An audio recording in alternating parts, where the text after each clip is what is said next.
누가복음 12장 1절로 21절 말씀까지 우리 함께 같이 합독합니다. 그 동안에 우리 수만 명이 모여 서로 밟힐 만큼 되었더니 예수께서 먼저 제자들에게 말씀하여 이르시되 바리새인들의 누룩을 곧 외식을 주의하라. 감추인 것이 드러나지 않을 것이 없고 숨긴 것이 알려지지 않을 것이 없나니 이러므로 너희가 어두운 데서 말하는 모든 것이 광명한 데서 들리고 너희가 골방에서 귀에 대고 말하는 것이 지붕 위에서 전파되리라. 내가 내 친구 너희에게 말하노니 몸을 죽이고 그 후에는 능히 더 못하는 자들을 두려워하지 말라. 마땅히 두려워할 자를 내가 너희에게 보이리니 곧 죽인 후에 또한 지옥에 던져넣는 권세 있는 그를 두려워하라. 내가 참으로 너희에게 이르노니 그를 두려워하라. 참새 5마리가 2아사리온에 팔리는 것이 아니냐. 그러나 하나님 앞에서는 그 하나도 잊어버리지 신바되지 아니하는도다. 너희에게는 심지어 머리털까지도 다 세신 바 되었나니 두려워하지 말라. 너희는 많은 참새보다 더 귀하니라. 내가 또한 너희에게 말하노니 누구든지 사람 앞에서 나를 시인하면 인자도 하나님의 사자들 앞에서 그를 시인할 것이요 사람 앞에서 나를 부인하는 자는 하나님의 사자들 앞에서 부인을 당하리라. 누구든지 말로 인자를 거역하면 사하심을 받으려니와 성령을 모독하는 자는 사하심을 받지 못하리라. 사람이 너희를 회당이나 위정자나 권세 있는 자 앞에 끌고 가거든 어떻게 무엇으로 대답하며 무엇으로 말할까 염려하지 말라. 마땅히 할 말을 성령이 곧 그때에 너희에게 가르치시리라 하시니라. 무리 중에 한 사람이 이르되 선생님 내 형을 명하여 유산을 나와 나누게 하소서 하니 이르시되 이 사람아 누가 나를 너희의 재판장이나 물건 나누는 자로 세웠느냐 하시고 그들에게 이르시되 삶과 모든 탐심을 물리치라. 사람의 생명이 그 소유에 넉넉한데 있지 아니하니라 하시고 또 비유로 그들에게 말하여 이르시되 한 부자가 그 밭에 소출이 풍성하며 심중에 생각하여 이르되 내가 곡식 쌓아둘 곳이 없으니 어찌할까 하고 또 이르되 내가 이렇게 하리라. 내 곳간을 헐고 더 크게 짓고 내 모든 곡식과 물건을 거기 쌓아두리라. 또 내가 내 영혼에게 이르되 영혼아 여러 해 쓸 물건을 많이 쌓아두었으니 평안히 쉬고 먹고 마시고 즐거워하자 하리라 하되 하나님은 이르시되 어리석은 자여 오늘 밤에 내 영혼을 도로 찾으리니 그러면 내 준비한 것이 누구의 것이 되겠느냐 하셨으니 자기를 위하여 재물을 쌓아두고 하나님께 대하여 부여하지 못한 자가 이와 같으리라. 아멘. 누가복음 지금까지 우리가 11장까지 보았는데 그 11장까지의 내용들을 보면은 하나님의 나라가 어떤 것인가라고 하는 것을 우리에게 가르쳐주고 또 그것을 말씀을 해주십니다. 그리고 이제 12장부터는 그러면 그 하나님 나라에 누가 들어갈 것인가, 어떻게 해야 들어갈 것인가라고 하는 부분들을 우리에게 이제 말씀을 하십니다. 저와 여러분들이 이 말씀들을 보면서 정말 하나님의 나라에 들어가고자 하는 그런 소망으로 충만케 되어지길 바라고 그리고 또 여기에서 말씀하시는 바들을 우리가 붙잡고 믿음으로 살아가는 가운데 하나님의 나라를 소유할 수 있는 믿음의 하나님의 자녀들이 되어지기를 주님의 이름으로 축원을 드립니다. 오늘 본문의 1절에서는 이렇게 시작합니다. 그동안에 무리 수만 명이 모여 서로 밟힐 만큼 되었다라고 얘기해요. 수만 명이 따라다닌다. 참 대단한 모습 아니겠습니까? 다른 사람들이 바라볼 때에는 참 위협적이기도 했을 거예요. 많은 사람들이 그 예수라고 하는 사람을 따라다니는 그 모습들을 보면서 더군다나 인기에 연연했던 사람들은 그런 인기들이 다 한쪽으로 쏠려버리니까 그에 대한 실망감들도 더 많았고 그로 인하여서 더 미움도 많이 생기겠죠. 이렇게 무리 수만 명이 모여서 밟힐 만큼 될 정도로 주님은 인기가 있었죠. 주님이 원하는 인기이든 그렇지 않든 간에 이처럼 좀 많은 사람들이 따라다녔는데 오늘 읽지는 않았지만은 뒤에 보면은 31절에 보면 이렇게 얘기해요. 다만 너희는 32절 말씀. 적은 무리여 무서워 말라. 너희 아버지께서 그 나라를 너희에게 주시기를 기뻐하시느니라 라고 말씀을 하시죠. 참 이런 모습을 보면 많은 무리들이 주님을 따라다니는데, 그러나 그 많은 무리들이 다 하나님이 원하시는 믿음의 삶을 살아가지는 못하신 것 같아요.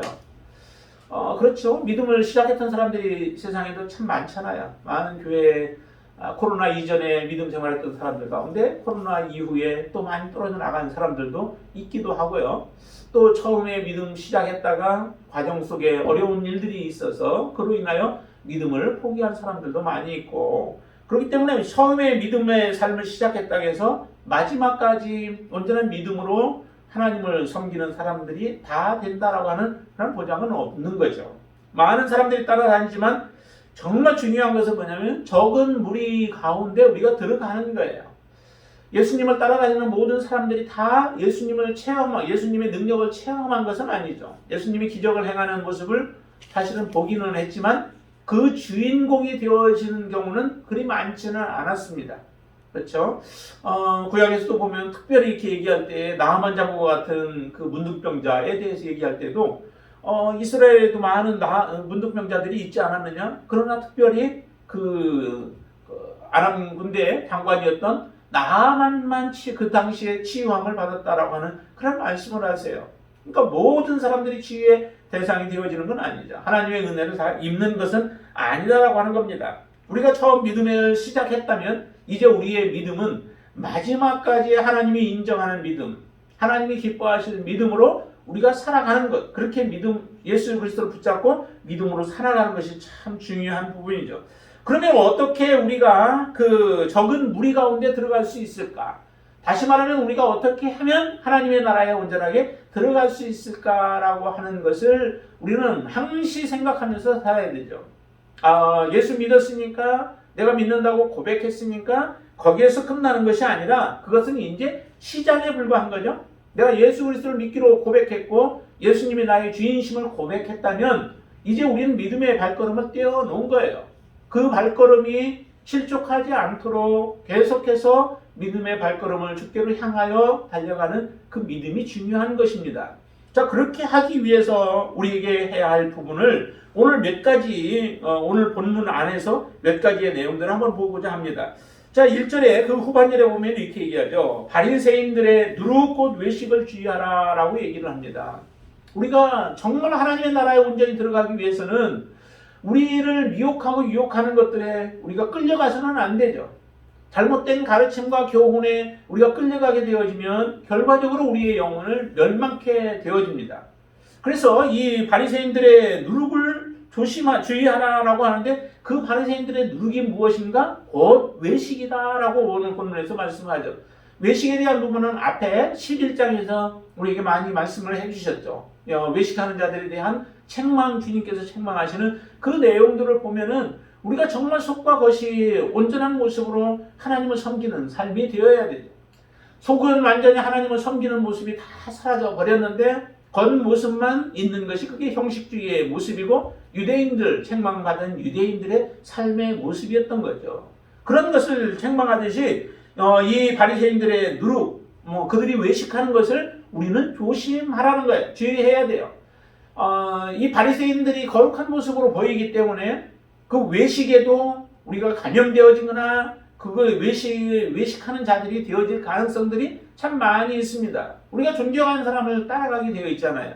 내가 존경하는 사람의 말과 행동을 우리는 따라가게 되어 있어요. 그런데 이 바리새인들은 많은 사람들로부터는 존경을 받고 또 많은 사람들의 선생과 같은 역할들을 하면서 이스라엘 백성들의 종교적인 그런 지주가 되었기 때문에 이 바리새인들의 삶을 따라갈 가능성들이 많이 있습니다.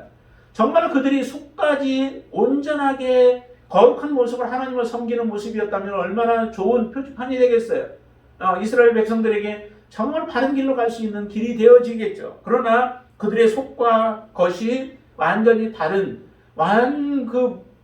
평토장한 무덤과 같은 모습이 바로 이 바리새인들 또 율법사들 그들의 모습들이었다라고 하는 것을 지적을 해주셨잖아요. 그렇기 때문에 우리는 조심하라는 거예요.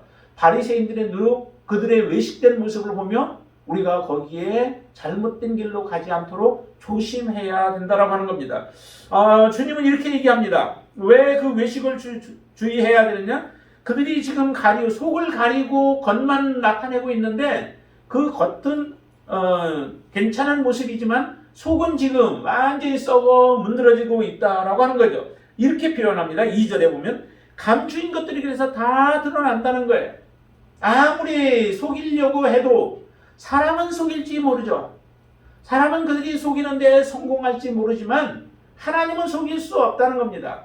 그리고 하나님만 속이지 못하는 것이 아니라 하나님이 다 드러내신다는 거죠. 감추인 것들이 다 드러나고 숨긴 것이 알려지지 않을 것이 없고 아무리 그들이 귓속으로 소곤소곤 했을지라도 아니면 비밀한 곳에서 얘기했을지라도 그 모든 것까지도 다 드러나게 되어 있다라고 하는 거예요. 그래서 외식은 반드시 드러난다라고 하는 겁니다.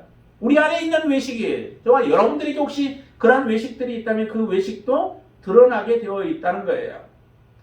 어느 한순간에는 우리가 가려서 괜찮은 사람처럼 보일지 몰라도 우리의 속이 다 드러난다고 했을 때 하나님 앞에서 우리는 벌거벗은 자와 같은 모습으로 섰을 때에 우리의 모습이 부끄럽지 않도록 하기 위하여 오늘도 우리는 하나님 앞에 우리의 겉과 속이 같은 모습으로 주님 앞에 설 수 있도록 우리는 그렇게 믿음의 경주를 해야 하는 것입니다.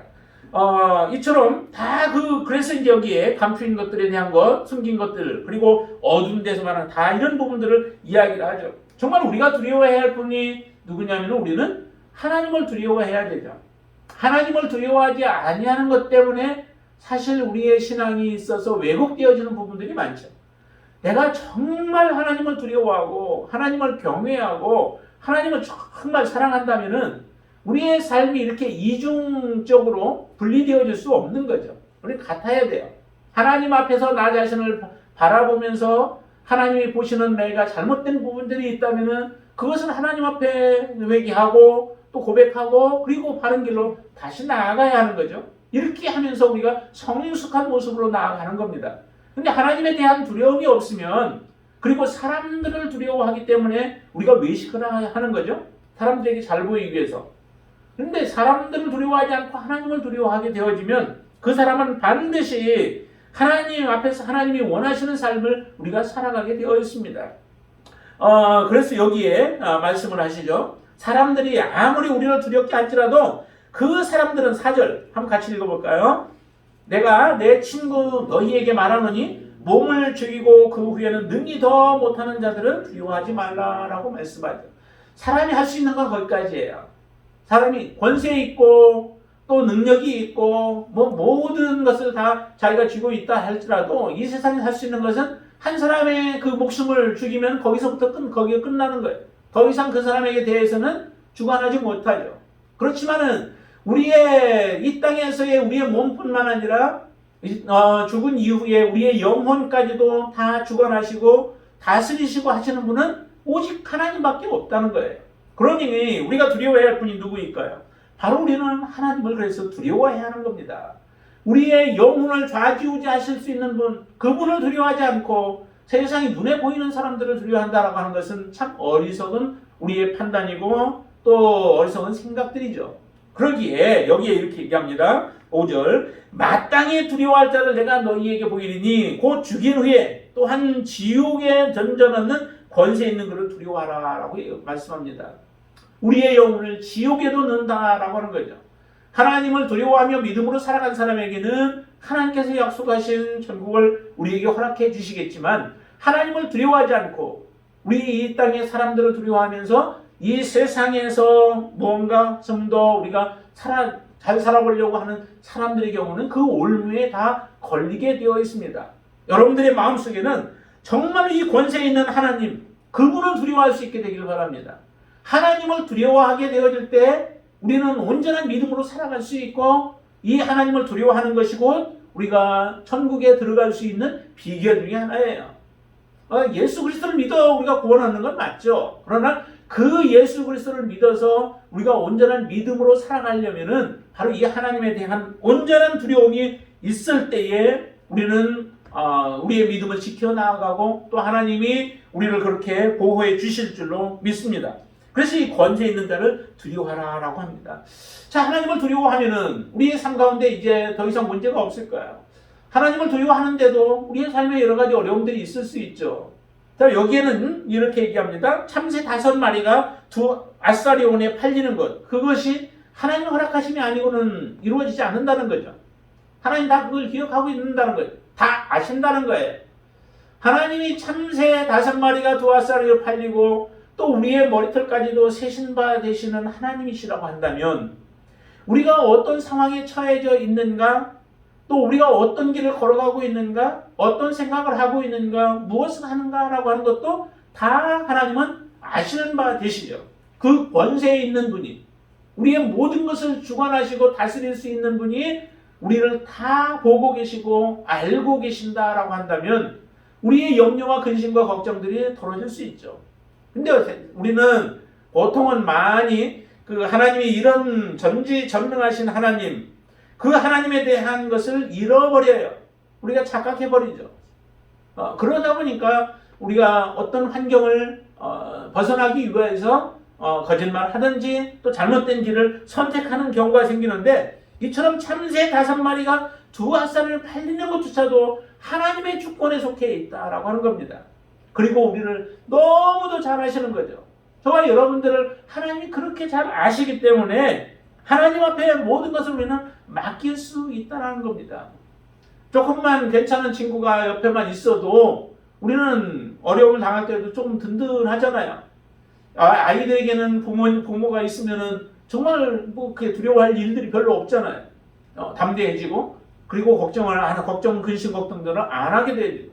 그런데 더군다나 하나님께서 우리의 모든 것들을 아신다면은 그 하나님 앞에 우리가 믿음이 있다면, 그 하나님이 살아계시는 분이시고 하나님이 나를 구원하신 분이시고 나를 지키실 분이시다라고 하는 믿음이 우리에게 있다면은 우리는 두려워할 이유가 없는 겁니다. 그래서 이렇게 여기에 보면은 8절에 말씀하시죠. 8절도 같이 이제 연결되는데요. 내가 또한 너희에게 말하노니 누구든지 사람 앞에서 나를 시인하면 인자도 하나님의 사자들 앞에서 그를 시인할 것이다 라고 말씀하시죠. 우리가 예수 그리스도를 어느 때 부인하게 되어집니까? 두려움 때문에 우리가 보통 부인하게 되어지잖아요. 두려움이 있어서. 그러나 하나님이 나의 모든 생명을 주관하시고 그리고 마지막 내가 웃을 수 있도록 하실 분도 하나님이시다라고 하는 그런 믿음이 있다면 예수 그리스도를 시인하는 것에 대해서 우리가 염려할 필요가 없잖아요. 하나님 앞에 나의 가장 선한 길을 가고 있고 내가 온전한 길을 걸어가고 있다라고 하는 확신이 있다면은 우리가 어떤 길에 우리는 놓여 있을지라도, 어떤 환경에 놓여 있을지라도 두려움이 없는 겁니다. 참 이런 믿음을 하나님 우리가 갖기를 원하시는 거죠. 하나님 우리에게 주신 생명은 영원한 생명이고 이거는 잃어버릴 수 없는 거죠. 하나님 우리에게 영원한 생명을 주셔서 그걸 받아 누리도록 하기 위하여 우리를 부르셨고 그 길을 걸어가게 하셨다면은 지금 내 길을 아시는 하나님이 나와 함께 계시다면 그분을 인정하는 것에 대해서 우리가 두려워할 이유가 없습니다. 부인할 이유가 없는 것이죠.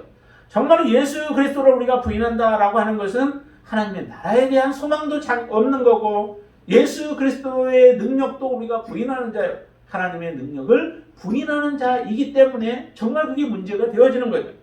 그래서 사람 앞에서 주님을 시인하려면은 우리는 하나님을 온전히 두려워할 수 있는 그런 믿음으로 내가 살아간다면 우리는 바로 이런 사람들 앞에서 결코 두려워하지 않을 겁니다. 내 목숨만 그것이 잠시 두려움이 되어질 수 있죠. 베드로 같은 경우가 이제 그와 같은 모습이잖아요. 예수님과 함께 오랫동안 다니기는 했어도 그러나 아직도 두려움이 있는 겁니다.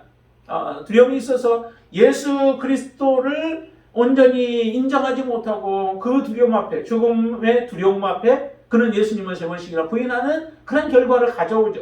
그렇지만 예수님이 다시 부활하신 예수 그리스도를 만난 이후에 베드로의 삶은 완전히 바뀌어집니다. 예수 그리스도에 대한 온전한 믿음이 이제 생겨지는 거죠. 우리가 예수 그리스도의 부활을 이미 역사적으로 우리는 다 알고 있고 또 그분이 승천하신 것도 이미 알고 있고 그분은 언젠가 다시 재림주로 이 땅에 오셔서 모든 것들을 그 발 아래에 두고 심판하시는 심판주가 되신다라고 하는 것을 우리가 인정한다면 우리의 마음속으로 온전히 인정한다면 우리를 두렵게 하는 것들 우리를 핍박하는 것들 우리를 고통스럽게 하는 모든 것들에 대해서 우리는 초월할 수 있는 그런 믿음이 생겨질 줄로 믿습니다. 여러분들 그런 믿음으로 하나님 앞에 서시길 바랍니다. 내가 주님 앞에 마지막 주님이 오실 때에 우리가 부인함을 받는다면 얼마나 그게 부끄러운 일이 되겠어요. 얼마나 그게 안타까운 일이 되겠어요. 주님 앞에 그 한순간 우리가 위기를 극복하지 못하고 주님을 부인해버렸다면 주님이 오실 때에 영광 가운데 오실 때에 우리는 얼마나 부끄러운 모습이 되어지겠습니까? 더군다나 정말로 하나님의 나라에 들어가지 못한다면 그보다 더 원통한 일들은 없겠죠. 그러기에 우리가 이 땅에 사는 동안에 정말로 주님을 온전히 신뢰하고 믿음으로 살아갈 수 있게 되기를 바랍니다. 10절 말씀 한번 같이 보시죠. 누구든지 말로 인자를 거역하면 사하심을 받으려니와 성령을 모독하는 자는 사하심을 받지 못하리라 라고 말씀하죠. 예수 그리스도와 함께 있는 동안에 예수님을 부인하는 경우들이 있을 수 있겠죠. 예수님도 하나님의 아들이시고 하나님이 육신을 입고 이 땅에 오신 분이시지만 예수님 당시에 예수님을 믿지 못했던 그런 사람들이 예수님이 돌아가신 난 이후에 부활의 모습을 보면서 또 예수님을 믿었던 그런 사람들도 있었을 거예요. 그런 경우라면은 그들 안에 성령께서 이제 역사하심으로 인하여 성령의 인도함을 따라 믿음으로 살아간다면 이런 사람들은 주님을 부인할 수 없는 거죠.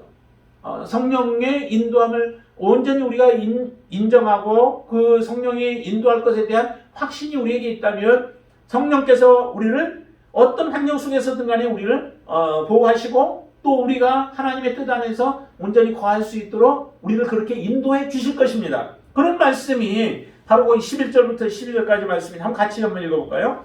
사람이 너희를 회당이나 이정자나 권세 있는 자 앞에 끌고 가거든 어떻게 무엇으로 대답하며 무엇으로 말할까 염려하지 말라. 마땅히 할 말을 성령이 곧 그때 너희에게 가르치시리라 라고 말씀하시죠.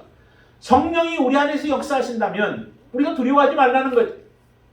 상황이 우리를 두렵게 만든다 할지라도 그 상황 속에서 우리가 어떻게 지혜롭게 말할지 그것을 가르쳐 주신다는 겁니다. 그리고 우리를 감동하셔서 대답할 수 있도록 그 환경들을 이겨낼 수 있도록 하나님 성령께서 우리 가운데 역사하신다는 거예요.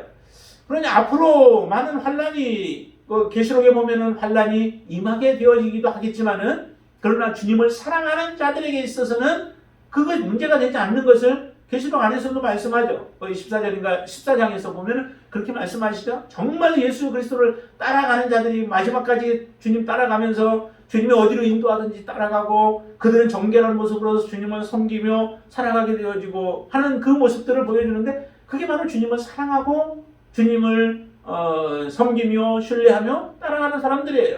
그 안에 두려움들이 없잖아요. 그 안 온전히 따라가는 그 사람들 보세요. 그로 인하여서 마지막에 정말 하나님의 나라에 들어가는 그러한 온전한 신부들이 다 되어진 것 같이 우리도 그와 같이 되어질 줄로 믿습니다. 여러분들이 성령 안에 온전히 거하시게 되길 바랍니다. 성령이 우리 안에서 감동하시고 성령이 우리 안에서 때로는 우리의 잘못된 부분들을 생방하실 때 그때 하나님 앞에 우리는 무릎을 꿇고 또 그 성령의 음성에 귀를 기울이며 순종할 수 있게 되길 바랍니다. 그런 자들을 하나님께서는 마지막 때 이런 어려운 가운데서도 그들이 말할 것들을 주시고 가르치시고 인도해 주실 줄로 믿습니다. 그리고 또 하나에 우리가 또 하나님의 나라에 들어가기 위해서 거기 예수님께서 비유로 말씀하시는데 이렇게 얘기합니다. 한 부자에 대한 비유를 말씀하시죠. 네, 한 형이 찾아왔습니다. 한 사람이 이제 우리 가운데서 찾아와서 형을 명하여서 유산을 나와 나누게 해달라고 하는 그런 요청을 주님께 부탁을 드리죠. 형이 받아야 할 유산과 동생이 받아야 할 유산이 있는데 그 중에 형의 분깃뿐만 아니라 동생 것까지도 다 빼앗아 간 것 같아요. 그러니까 형을 명하여서 유산을 나와 나누게 해달라. 자기가 받을 동생이 받아야 할 그런 유산을 받을 수 있게 예수님께서 좀 말씀해 주시면 예수님의 권세 있는 말씀으로 형이 좀 그 마음을 바꿔먹고 그렇게 하지 않겠느냐라고 하는 것 때문에 주님께 지금 부탁을 하죠. 근데 주님이 이렇게 말씀하시죠. 15절 말씀 보세요. 그들에게 이르시되 삼가 모든 탐심을 물리치라. 사람의 생명이 그 소유에 넉넉한데 있지 아니하니라 라고 말씀하시죠. 소유, 우리의 생명은 어디에서 나올까요? 소유에서 나오지 않는다는 거죠. 무엇을 얼마나 가졌느냐, 내가 지식을 얼마나 가지고 있느냐, 무엇을 어떻게 했느냐, 그것이 아니라 정말 우리의 생명은 예수 그리스도께 있는 거죠. 예수 그리스도께 있고 그 예수 그리스도께서 우리에게 주신 그 생명을 어떻게 이제 우리가 받은 그 생명을 계속해서 우리가 지켜낼 수 있는가라고 하는 부분들은 이제 그 다음에 나오지만은 일단 생명이라고 하는 것은 우리의 소유하고는 관련이 없다는 거예요. 그렇다면은 이거는 어느 누구든 사실은 이 생명을 소유할 수 있는 거죠. 못 배웠다고 갖지 못하는 것도 아니고 또 많이 갖지 못했다고 얻지 못하는 것도 아니고 나의 모든 것을 주고 바꿀 수만 있다면, 그런 의지만 있다면 받을 수 있는 게 바로 이 생명이다 라고 하는 거예요. 하나님은 정말 우리의 모든 것을 요구하는 거죠. 하나님이 나에게 생명을 주겠다라고 했을 때 예수 그리스도를 이미 우리에게 주셔서 생명을 우리가 얻도록 하셨지만은 그 예수 그리스도를 얻는다라고 하는 것은 나의 모든 것을 주님께 대신 드립니다라고 하는 그런 고백과도 같은 거예요. 주님은 다 우리에게 주셔서 내가 그거 받겠습니다라고 해놓고 나는 주님 앞에 아무것도 드리지 않는다면은 그것은 정말 주님을 얻은 게 아니죠. 나의 모든 것을 다 요구하신다 할지라도 그게 내가 가진 것이 많고 적고를 떠나서 적게 가졌으면 적게 가진 대로 주님께 내가 그것을 드릴 마음, 그것을 가지고 있어야 되죠. 그런 사람이 이 온전한 하나님의 나라를 소유하게 되어지고 생명을 얻는 자가 되어지죠. 이 사람은 나름대로 자기가 많은 것을 유산을 갖게 되어지면 그것이 그래도 좀 괜찮은 인생인 줄로 생각을 했던 것 같아요. 그게 잘 사는 인생이라고 생각했을지도 모르겠죠. 그렇기 때문에 주님이 이렇게 말씀하신 것 같아요. 삼가 모든 탐심을 물리쳐라. 내 안에 있는 그 탐심을 물리쳐라.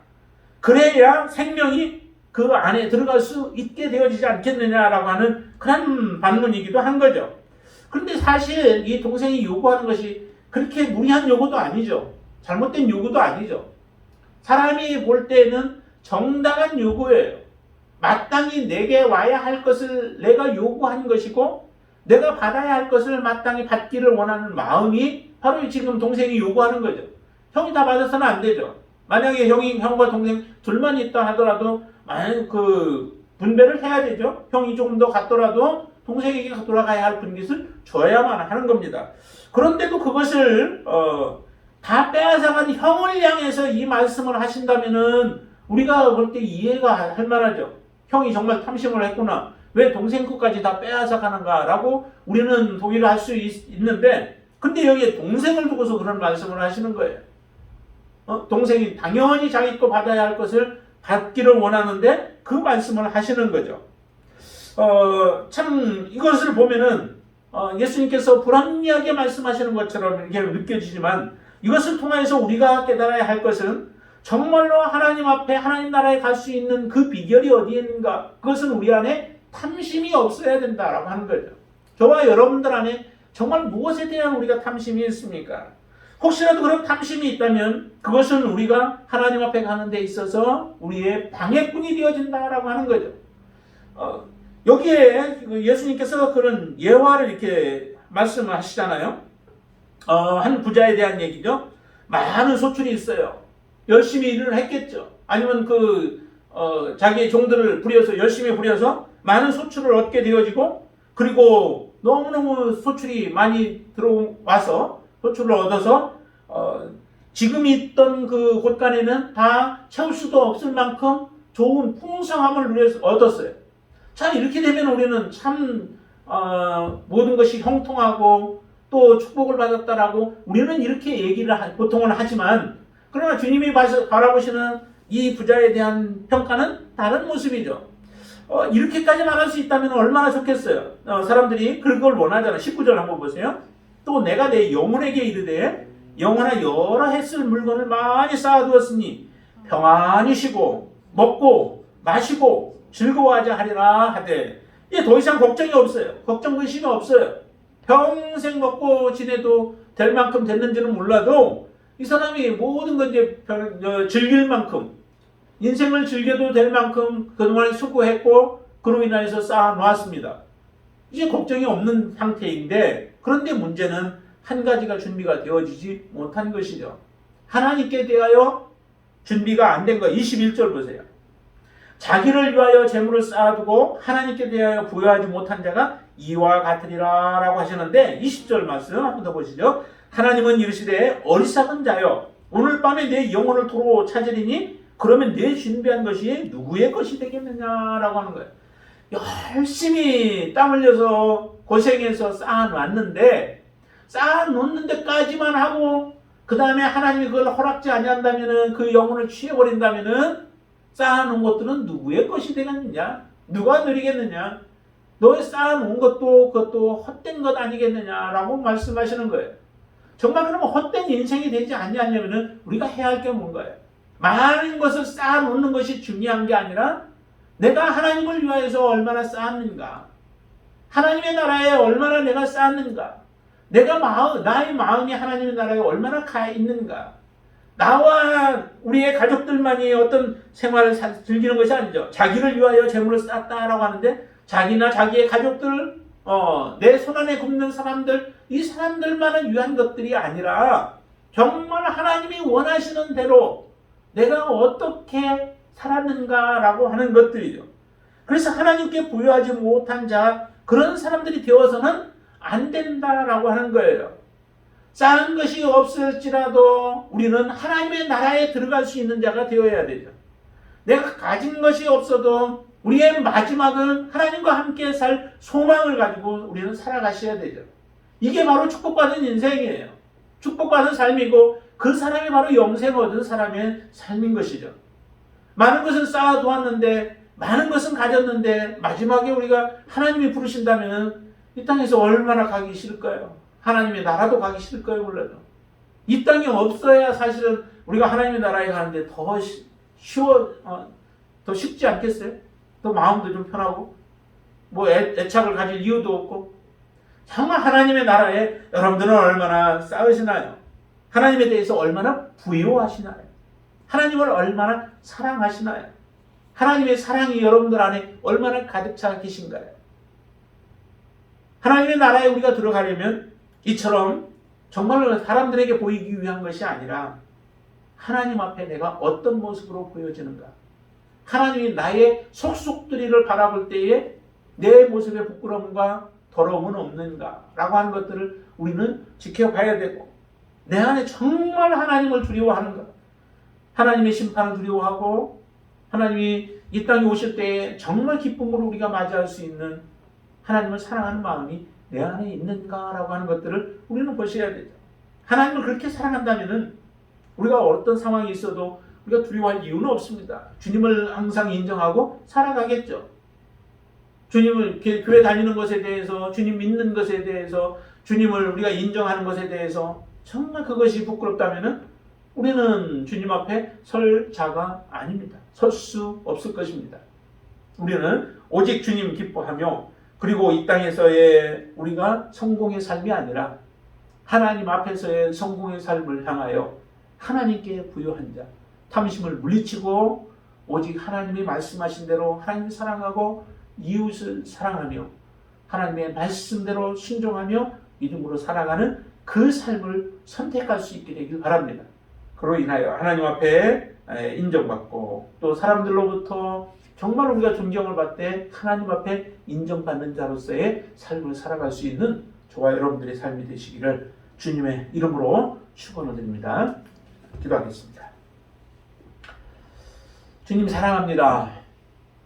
주께서 우리를 얼마나 사랑하시는지 우리는 이미 말씀을 통하여, 또 우리 삶 가운데 찾아오신 주님으로 인하여 우리가 알고 있습니다. 하나님의 뜻 앞에 우리가 어떻게 살아가고 있습니까? 나의 겉모습과 나의 속 사람은 같은 사람입니까? 다른 사람입니까? 하나님 앞에 나를 드러내기에 부끄러운 모습입니까? 아니면은 정말 하나님 앞에 나 자신 오히려 드러내기를 기뻐하는 삶의 모습입니까? 내가 살아오는 동안에 예수 그리스도를 내가 부인한 적은 없습니까?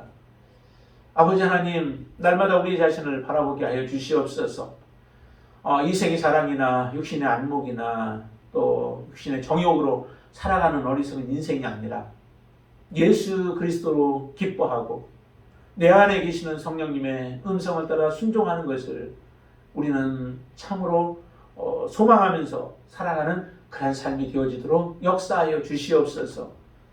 하나님, 이 땅에 살아가는 동안에 우리에게 주어진 날 동안에 우리가 하나님께 대하여 얼마나 부유함으로 살아왔습니까? 나 자신만을 위한, 우리의 가족만을 위한, 또 내가 사람들만을 위한 삶이 아니라 정말 하나님이 원하시는, 하나님이 향하신 사람들, 또 하나님이 기뻐하시는 사람들, 우리가 함께 기뻐하고 함께 즐거워하고 함께 섬길 수 있는 그런 귀한 마음을 허락하여 주시옵소서. 그래서 정말 주님이 언제든 우리의 영혼을 취한다 할지라도 하나님 앞에 기쁨으로 나아갈 수 있는 믿음의 자녀들이 되어지도록 우리를 축복하여 주시옵소서. 특별히 우리의 입술에 하나님 영혼들을 품고 기도하는 심령이 되게 하여 주시고 그 영혼들 하나하나를 사랑하여서 정말 주님 앞에 간구함으로 영혼들이 주께로 돌아오는 그 기쁨이 우리에게 가장 큰 기쁨이 되어지도록 역사하여 주시옵소서. 하나님, 우리가 살아가는 동안에 연약한 부분들 있습니다. 그러나 주님께 그 모든 것도 맡깁니다. 참새 5마리가 두아산에 팔리는 것도 우리의 머리털, 그 많은 머리털도 다 세신 받으시는 하나님의 주권에 우리의 모든 삶을 맡기게 하여 주시옵소서. 그로 인하여 더욱더 주님과 깊은 교제 안에서 주님을 가까이 하여 주님을 알아가는, 또 주님의 뜻대로 순종하는 믿음의 삶을 살아가도록 역사해 주시옵소서. 예수님의 이름으로 간절히 기도드리옵나이다. 아멘.